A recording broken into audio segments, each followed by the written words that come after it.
Okay, today I'd like to give an overview of the Byron Clay Heath restoration project, lessons from a decade of ecological burning in heathland and open forest.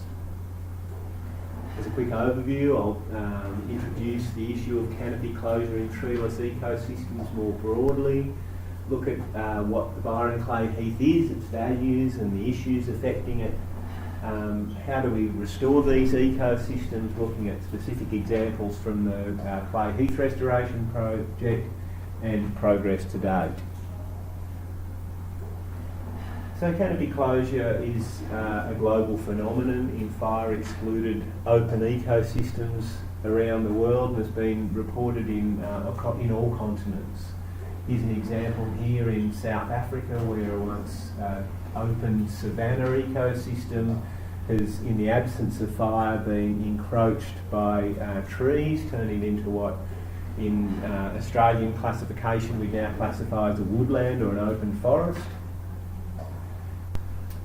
And it's been found that around the world this is primarily driven by a process of fire suppression, with fire being a major regulator of tree population in many ecosystems, but also due to the global influence of climate change through a process known as carbon dioxide fertilisation, which has been found to accelerate tree growth. Just to give a broad overview of the process of canopy closure here, we start with a treeless ecosystem with no trees in that open area of sedgeland in this case at all.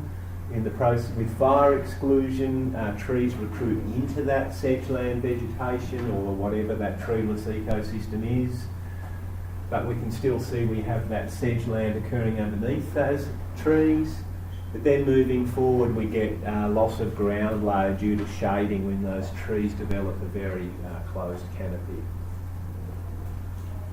So here's an example here within the Cerrado of Brazil, which is a savanna ecosystem which is famous for its level of high biodiversity and endemism. So here we have in the 80s the area shown in yellow as an open savanna. The middle photograph gives you an idea of the understory plant diversity there, and so too on the right.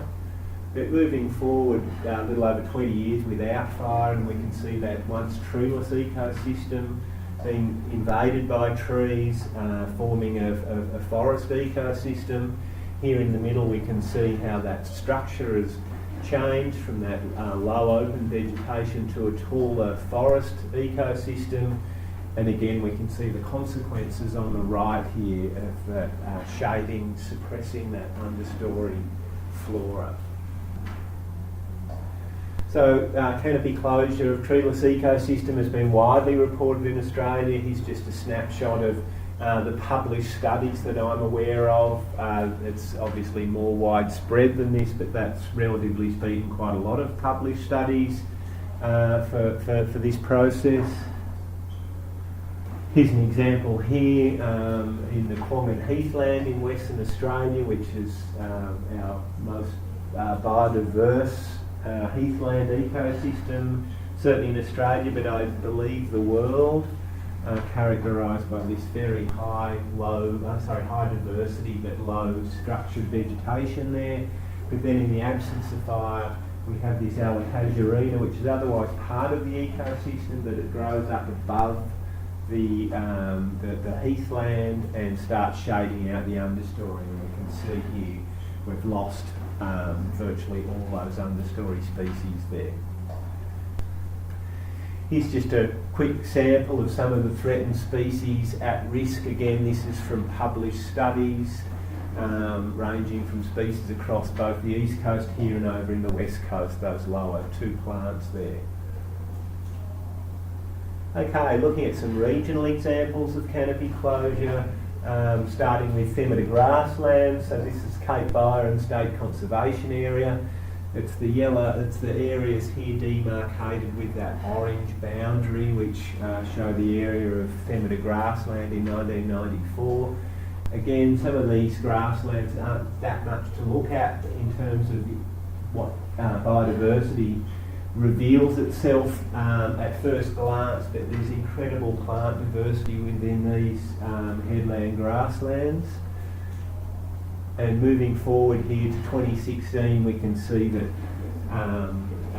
trees have invaded that grassland area, and they've formed a dense canopy, and we've gone from this once dense ground layer vegetation now to most of that being shaded out, and a huge suppression of the floristic diversity and fauna habitat structure as well. Here we are in Brunswick Heads, wet heathland in Brunswick Heads, taken in 1984. Again, you can see that treeless ecosystems there. You can see that decent sized forest trees really only sort of start up in the sort of extreme corners of the photograph there. So without fire, we've had trees move into that ecosystem with only very small areas remaining as that low treeless wet heathland or sedgeland. This is a wet heathland, sedgeland in Arakwal National Park in 47, and then moving forward to 2014, slowly closing over in that area there. This is down in the Tea Tree Lake, down around Suffolk Park area. Again, treeless vegetation, wet heathland, surrounded by orange there. Moving forward, we've had mostly paperbark trees move in and start that process of shading out the original ecosystem. And again, this is the same catchment area there, again now completely treed. And here's a good example down in Bundjalung National Park, which is removed from many human influences. And here in 58, surrounded by paperbark wetland, and young paperbark trees are now rapidly invading that former wet heathland. Okay, so onto the Byron Clay Heath.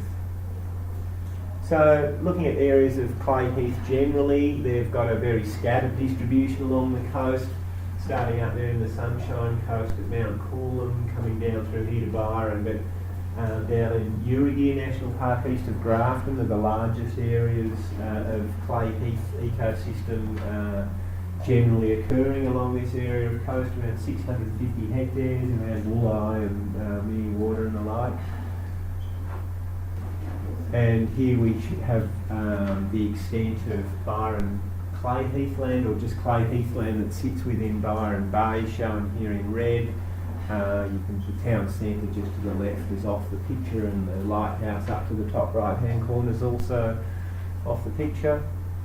So it was listed as an endangered ecological community in the late 90s, predominantly because of its decline in extent. So these yellow areas here show the historical extent estimated at the time of European arrival. The orange areas show you where they're areas that are known to be a former heathland that have now disappeared under Canopy Closure, and it's only those red areas there that are now still remaining as open heathland vegetation without any canopy closure, or that was the case before we started doing restoration works. Here's just an example of some of the photography that we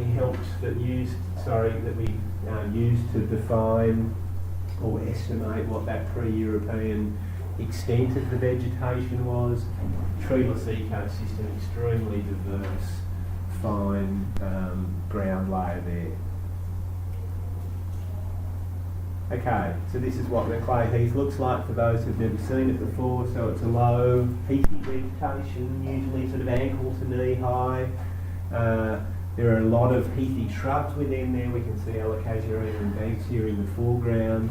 But it's one of the things that's characteristic about these heathlands on clay is that they are dominated, or there's a high proportion of graminoids. Graminoid meaning basically grass-like plants.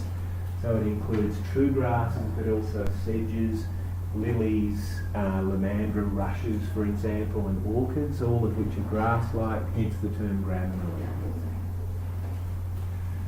So let's look at what some of the values are. Why are we bothering with restoration at all?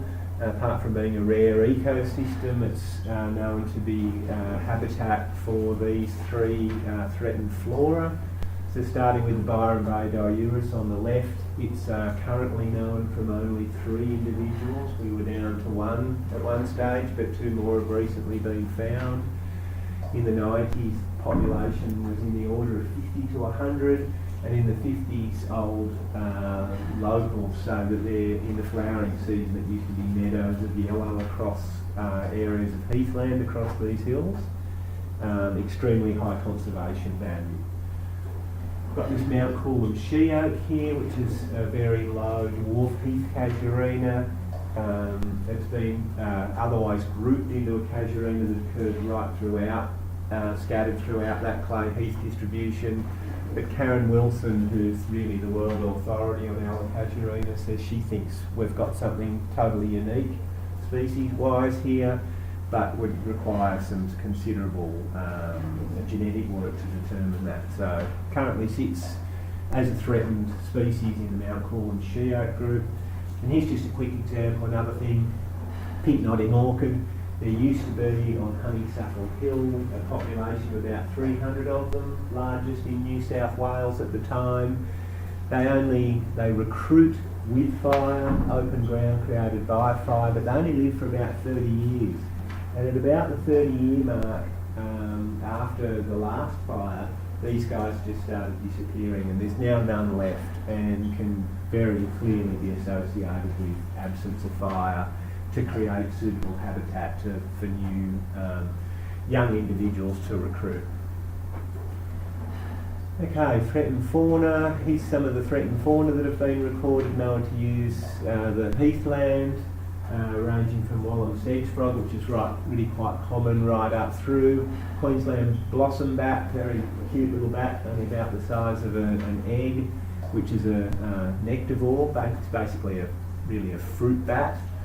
And eastern chestnut mouse down here, which is a post-fire specialist, really loves that early burn, post-burn vegetation. And common planigale too, which is well associated with very dense ground layer vegetation, and hence why it's probably utilising the clay heath. And there's only so much, of course, that I can speak about the Aboriginal cultural values, which I understand to be diverse and widespread. But one thing I can speak for as a botanist is understanding about the value of tuberous plant resources and the diversity and abundance of tuberous plants that occur on the clay heath are far and away the highest of anywhere in all of Arakwal country alone. None of the other ecosystems in Arakwal country have anywhere near that diversity and abundance. It's really quite incredible, and it's quite likely that those hills were managed exactly for that resource. Okay, so how have conditions changed, and why do we now have issues within the clay heath? Well, first of all, fire suppression's the big one. So here's a photograph in the 60s when fire was still fairly common, or certainly had been up until that point. And we can see that low heathland vegetation dominating throughout the hills there. So fire was frequent until the 1970s. Aboriginal burning would have been continued on more or less until around about 1900. But prescribed burns were really common from 1900 to the 1960s, which were probably some partial surrogate at least to Aboriginal burning. On the edge of the clay heath, we can see them reclining. In the top there was a shooting range, which was the thing that all the men in Byron used to do as a sport, basically. And for fear of snakes, they used to put fire through the community every few years in the hope to keep those populations down. And then finally, wildfire. We had a large wildfire in the late 70s, which was the last fire. So no fire after the 70s. So no prescribed fire finished. Also, the clay heath was chopped up into these tiny blocks where if the fire started, it wasn't going to get very far anyway, and also really active suppression. So Okay, and the other big change is increasing plant growth resources, which just accelerate that change, the canopy closure process. So one of those is localised stormwater runoff, which can, for example, they built an overflow off this water tower. I'll show you how that affected things in a minute. But also just stormwater runoff off roads, but also from overflow from domestic pools is a major issue as well. But also, as pointed out before, CO2 fertilisation is highly likely to have played a role in accelerating tree encroachment into the heathland. Okay, so just as a quick overview of the process of canopy closure in the Clay Heath, here we have the typical low heathland structure.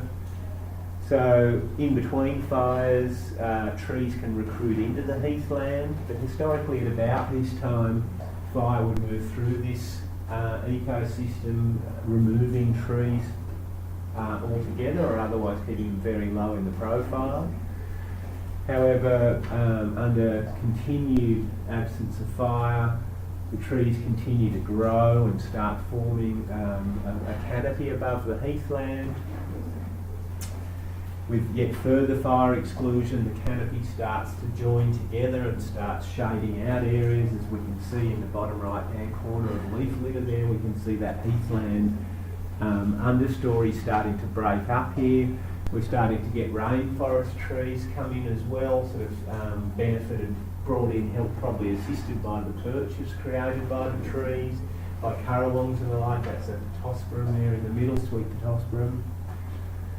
Moving forward further still, we can see the ground layer starting to completely disappear under this level of shading here, and yet more rainforest trees are starting to recruit.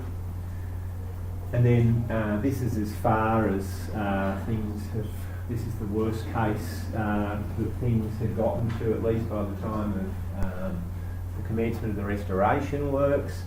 So here we have rainforest trees, very common, forming a very dense layer through here, and that understory vegetation has completely disappeared, and we've got new rainforest trees recruiting in here all the time. I have no doubt that all of this would turn into very thick, luxuriant, literal rainforest, give it another decade or two, few decades.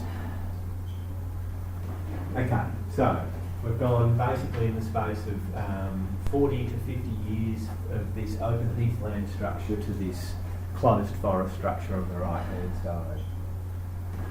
Okay, so closure is accelerated by wastewater discharge. Here we can see the overflow, the outlet point for when they let off excess water from the water tower there. And we can see the yellow demarcates the edge of the stormwater plume and the vegetation that's growing up in response to that water, with great heathland just on either side of that. So going back to the 60s when things were pretty new, focusing on that right-hand side, we can see what a tree looks like in this image. So treeless vegetation across nearly all of this slope here.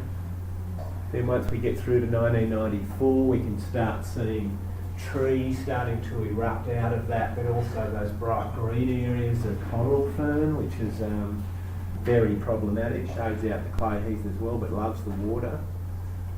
And then moving forward to 2013, which is when the restoration program started, and we started to reverse some of these processes. I'll quickly point out too, along the edge of the roadside here, we have sweet pittosporum and other rainforest trees growing on the roadside batter there, so a very rapid and dramatic change to environmental conditions there. So this is coral fern here, so it grows, can grow up to sort of 1.5 meters tall, completely smothers out all heathland vegetation, is pitch black underneath there. Okay, so looking at the rate of closure here, we have, this is the extent of Clay Heath derived from really good aerial photography in 1966. This is area only within Arakwal National Park, doesn't include council blocks to the west and south there. So by 1994 we'd started to lose these areas under canopy there from both trees and coral fern encroachment. And then by 2012, the last date of mapping, these are the areas that were lost here. So we're starting to see diminishment and break-up of open clay heath areas and new areas of encroachment starting to spot out into the last remaining big areas of heath there. So just plotting that simply, we can see that as that extent of heathland declined over time, if that rate continued, I'd expect it to in fact accelerate, but assuming a similar rate by 2037, we should have no heathland left that was hadn't been disappeared under cover, under canopy cover. Okay, so what are the consequences of this process? What's the big deal? So the driving process is that the tree canopy steals light from the ground layer. So here is an example of with a hemispherical photograph viewing from horizon to horizon the light environment in full open heathland. This is where we get early to moderate closure in the middle there with open forest trees, but still some amount of light and often still heathy plants existing, although lessened under there. And on the right here we've got advanced closure, which was taken exactly in that spot of the last area of rainforest trees really becoming well established as, yes, from the same starting and looking upwards. So looking at flora, so this dense ground layer, heathy ground layer thrives in a high light environment. We get this huge floristic diversity in these areas, and these are all shade intolerant plants, light demanding plants. So moving forward, once we get canopy closure, that dense shade and litter kills the heathy ground layer. So no original heath species survive. So what about local extinction? Some people say, well, if the fire comes back, won't it all just come back from the soil? Well, many species we've identified, first of all, don't have a seed bank at all, and many of those don't have really any decent method of dispersing back onto the site. So here's just a cross-section of some of the plants that are in that category. So just looking at Banksia in the middle, for example, it holds its seeds in a cone. So once the adults die, the seeds go with it. So once they disappear from an area, all of these plants, they're locally extinct on the site. Will they come back if we return fire to it? Probably not very easily. Most of these are just gravity dispersed. They just drop from the cone, drop from the parent plant, and some of them might be transported by ants, but even then it's usually less than 10 metres at a time. Okay, quickly looking at the consequences for fauna. Again, this dense ground layer provides shelter, nesting and foraging resources for all these threatened species. In the case of the blossom bat, it feeds on the Banksia nectar in that ecosystem. So the habitat is no longer suitable for any of these species, except the Queensland blossom bat for feeding. Potentially still be getting from feeding from some of the flowering trees above the ecosystem. And the other thing is too, is no longer feeding habitat once those trees are gone, transitions to rainforest. But the blossom bat actually roosts in literal rainforest as well. I don't think it's quite up to roosting standard yet. Anyway, generally a huge change and no longer suitable for most of those threatened species. Okay, so how do we restore these ecosystems? Okay, so first we did early attempts in 2007 and 8 using fire alone before we had any inclination towards removing trees. We thought, let's just put fire back in there, see how we go. Okay, so this is sites shortly after burning, so around about 10 weeks after burning. So we get this spectacular response wherever the ground layer was still intact. So we get this mass flush of resprouting, germination and flowering across these areas here. And the other thing that was amazing is we'd get many previously unrecorded species. So things that have never been known to occur in the Byron Clay Heath before.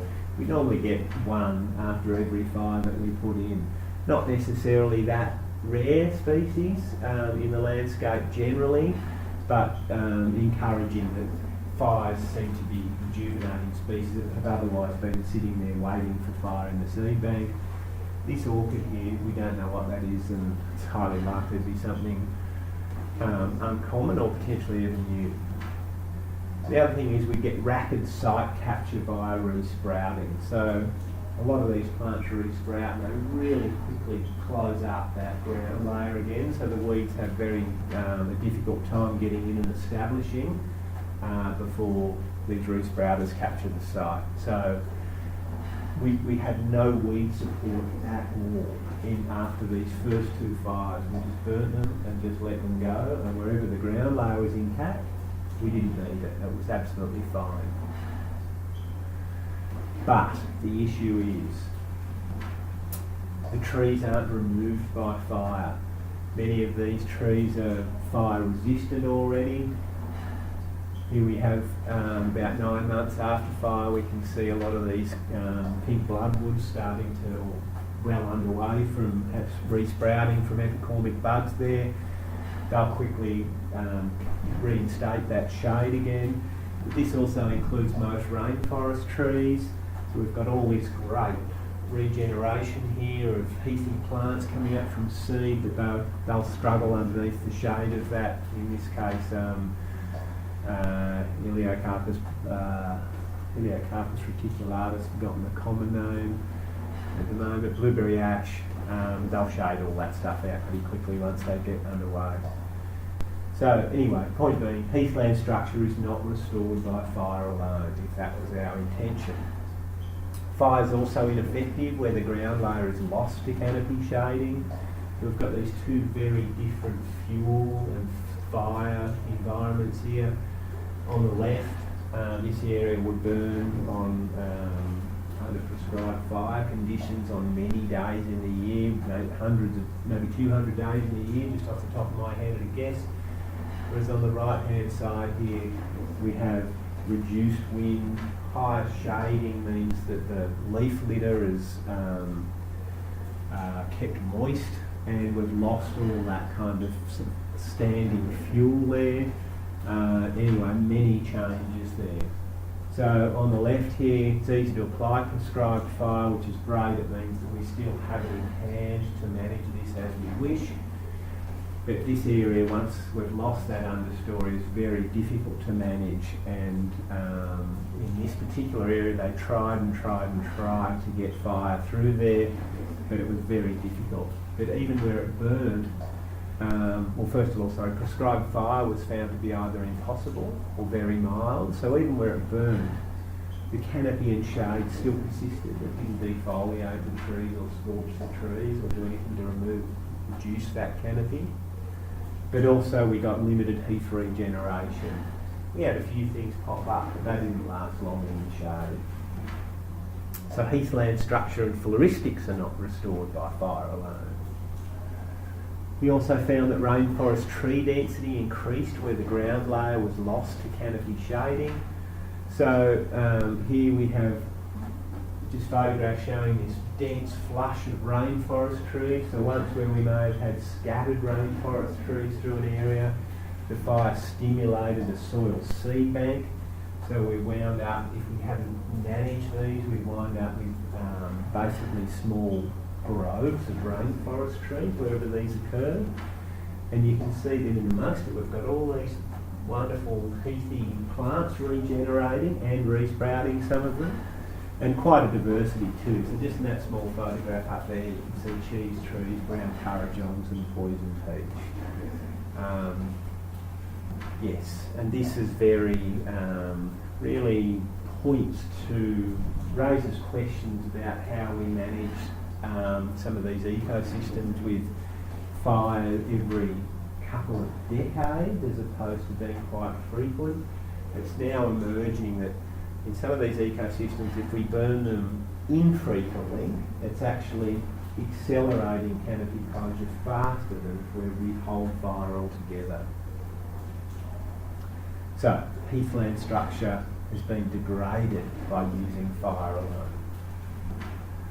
The final thing is weeds flourish where that ground layer has lost the canopy shading. So there was, in this photograph, there were probably other aspects of disturbance here as well, but without native plants to be able to really quickly come through and capture the site, it's just left wide open to weeds. So our worst weed issues absolutely occur on areas where we've lost that ground layers of shading. So again, heathland structure and flouristics are degraded by fire alone. So we thought we better revise the method, and this is where we're at now, and we believe there's an approach that should be used more broadly in treating tree encroachment into open ecosystems, but also canopy closure in open forests. So first of all, before we did burning, we now do some canopy thinning or removal in order to remove fire-resistant trees, which fire won't take out. And the other main thing is to restore light to the ground layer, so we can see the light being restored to build up the understory. I'll talk about that a bit more now. Okay, so here we have an area before any treatment at all, very small amount of ground fuel there, very difficult, if not impossible, to get a meaningful prescribed burn through there. But with some canopy thinning before the fire, for several years before the fire, we now get a build-up of this understory fuel and diversity. So first of all, it restores ground layer fuel. That increases the effectiveness of our first fire, but it also increases the density of re-sprouters, so this improves site capture after the fire, preventing weed encroachment, but it also increases the soil seed bank. Left for a few years, all these understory plants are contributing seed to the system, and once fire moves through, a lot of those will be germinated and again accelerate site capture after fire. After allowing that understory to beef up a little bit, we apply the initial burn. This further opens the canopy through scorching, stimulates heath regeneration into what is now a more suitable highlight environment. But it does also stimulate germination of weeds, including unwanted tree seedlings. This process here, doing the fire now compared to the way we did before, we still get that germination of unwanted trees. So part 3 is post-burn weed control. So we found it's unnecessary in most areas. This area here where we have really good heathland, this is now a year after the burn. We didn't need to treat this at all for weeds. But it may be intense on disturbed edges or in particular beneath invading rainforest trees. We found that ochre by and large occurs predominantly under rainforest trees and not too many other spots in the system. And we have a zero tolerance policy for rainforest pioneers on Clay Heath sites. Their ecology is just working entirely against the Clay Heath values, and they're very strong competitors and essentially are hoping to take the site. So until we establish get the system back into proper functioning, we're still treating those manually, basically to get through that huge seed bank that has built up over time. Okay, and then the follow-up burn, looks like the numbering has gone out there, so follow-up burn should be step 4. So this is our second burn. So it's best to apply this at the shortest reasonable interval to prevent regenerating saplings. That's your trigger. What do the regenerating saplings do? Get the fire in before they become fire resistant. So usually for those first few years, they'll be killed by fire. But we don't want to have to be going out and stem injecting yet more trees. Before they suppress ground layer fuels and floristic diversity. And also before they rebuild large soil seed banks. Okay, and so what should be step 5 now is to maintain, once we've got that system done, you've got your second burn, we believe, we're not at this stage yet, but we strongly believe that we can maintain the ecosystem with regular fire at an appropriate interval. We'll have a dense ground layer of heathland through there, lots of resprouting propagules, lots of seed in the system, very low to zero weed in the system, and so fire alarm that should just tick over, just like our good areas have proven to do in our first burns. So about every 5 to 15 years we believe at this stage is probably about right. So this is expected to maintain heathland woodland structure, composition and fauna habitat. Okay, so looking at the progress to date, so even though we've been playing around since 7, 8, it wasn't until 2013 that Parks decided to really get stuck into this and have a big push by starting off with writing a restoration management plan, and then closely followed by Byron Council in 2014. So that's about how long this work is being done in earnest. Okay, so where are we at? So looking at canopy thinning or removal, here's examples of it here at the base of Honeysuckle Hill, or you can see those stem-injected trees there. Most of these trees are now completely gone. This is now back to heathland structure. I should have included a photograph of that. About 85% complete. As far as the restoration of fires concerned, we're now up to 9 fires in 10 years, so around about one fire per year has occurred somewhere in the Clay Heath, which we think is pretty good going given some of the difficulties of getting fire back in these systems where we've had a huge fuel build-up surrounded by expensive houses and infrastructure, like all the mobile equipment up on the water tower there.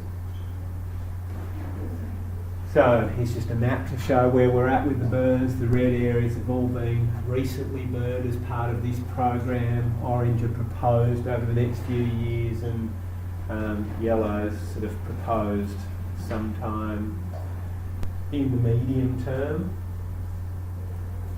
Okay, so just to finish off a few before and afters here.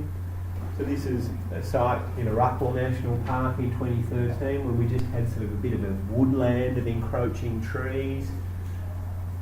So moving forward to in 2019, so this site had its canopy removed, and then it was burnt in 2018, which was only a year prior to this photograph, and we now have a dense heathland layer regenerating throughout that site. Here we have an area in Honeysuckle Hill, which we'll go out and have a look at later on today. This is coral fern in the foreground here. And here we are in 2019, so 11 years later, so we've got a very dense, diverse heathland understory throughout most of those areas. So it was burnt in 2009, this is one of our early trials. Canopy has been thinned, and that includes some of these forest areas here, which we're still looking to thin. You can see that the understory's still too dark for an understory under there, although it is increasing with thinning. It's now due for its second burn.